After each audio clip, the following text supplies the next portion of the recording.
there, welcome back to the Broken Farm. This video is a little bit different than our normal what have we been up to working on the farm.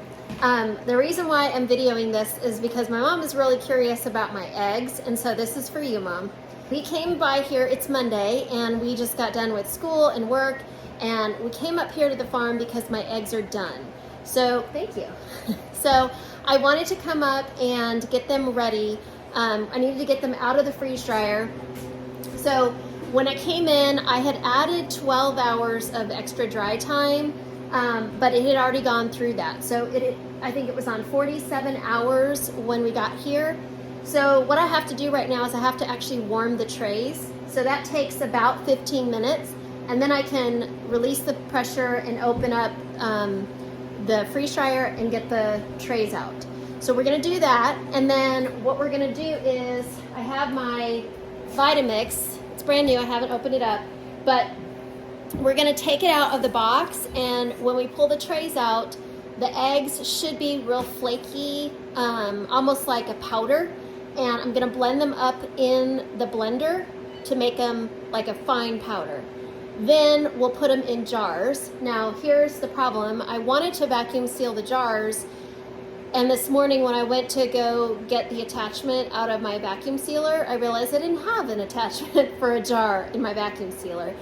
I know that I can vacuum seal jars in the freeze dryer, but in order to do that, the freeze dryer has to be thawed. And if you can see, I don't know if you can see, but there is a layer of ice there. That's all the water that came out of the eggs.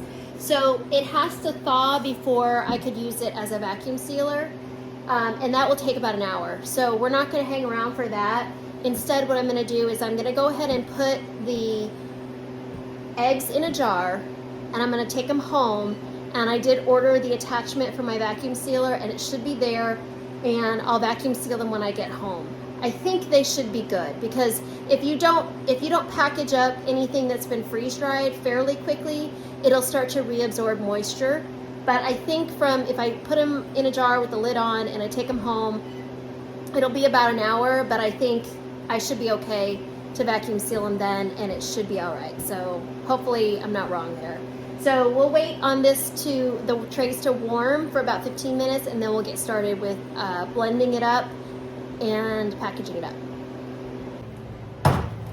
All right, so here are the eggs, and just to touch them, they're very flaky.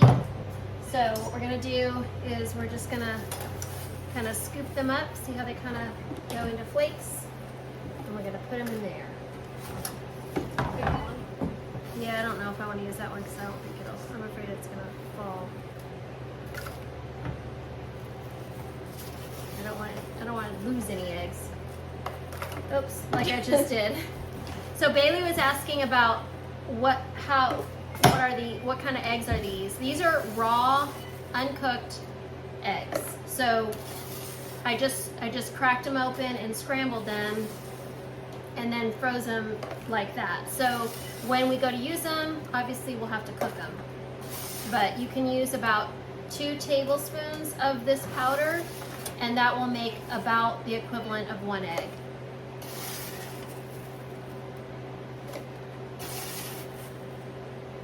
So you can use this for any recipes that require eggs, or for scrambled eggs.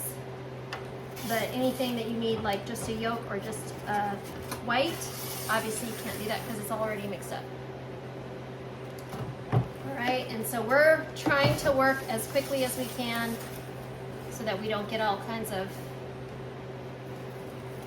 we don't want it to start the moisture start going back in. So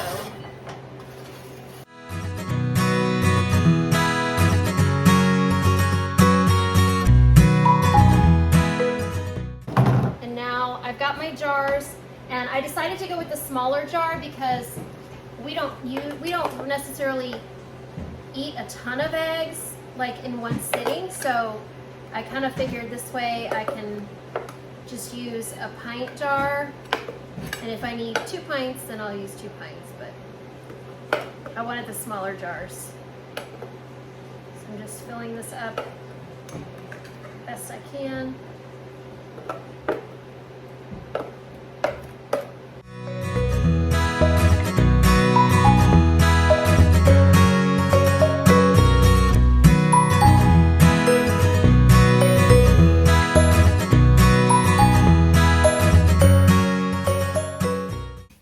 All right, so we got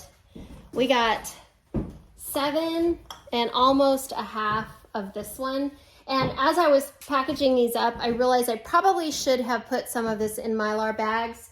And I may transfer them when I get home, but I didn't. And I will put an oxygen absorber in each one of these when I get home, but I didn't want to do that right now because I want to put the oxygen absorbers that I don't use in a jar and seal those up.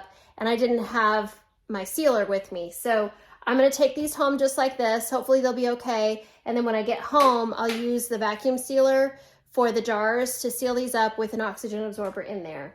And I don't know, I'm kind of excited about it. I think this is kind of cool. And next weekend, my plan is on Saturday when we come out, I want to freeze dry garlic, onions, and maybe bell peppers. I don't know if I can do all, yeah, I think I could do all 3 of those because I have 5 trays, and I know I had the girls peeling garlic yesterday. They love me for it. And so we have garlic ready. I'm gonna use some of it to have some whole garlic preserved, freeze-dried, and then I'm also going to grind some of it up to make my own garlic powder. So that's on the agenda.